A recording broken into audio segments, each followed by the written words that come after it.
Welcome to Sports Science Excel. Thanks for tuning in to episode number 2. This is part 1 of episode number 2. So we're going to talk about drop-down lists today. So we're going to start off learning how to name a list, okay? So we're going to start, just going to put athlete names as the header of our list. And then down here we're going to put a bunch of different names. Let's Brad, Mark, Mike. Now I'm just going to bold this to clean it up. So that's athlete names is our header, and these are the names involved in, let's say, our team, whatever team that might be. And so to name this list, we're going to highlight all the names here, and then we're going to come up to this box in the top left corner, and I'm going to title it list. And now this won't allow you to do any spaces, so I recommend separating your words by either an underscore or capital letters, okay? So I like just doing lists, so that way when I look up my list, they're all in the same spot. And I'll show you how to do that in a second as well. And I'm going to title athlete names. Hit enter. And now just to double check, make sure that worked okay, we're going to come up to Formulas tab, select Name Manager. And you see how it appears here now, list athlete names, double click there. Now if I select this arrow, it's going to show me the range that is associated with this list. And it should be the range that was highlighted when I entered the name.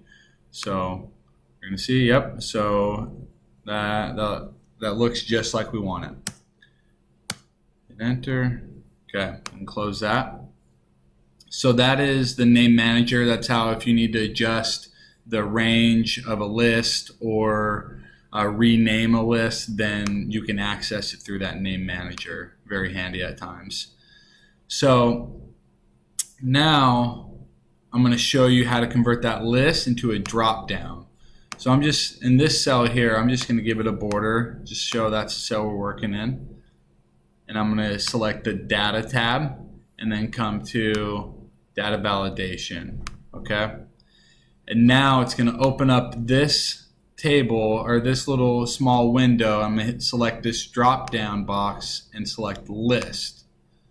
And under source, I'm going to type out list athlete names. And a shortcut to doing this, if you don't want to type it out, and once you have a lot of lists that you've created, this shortcut's really handy.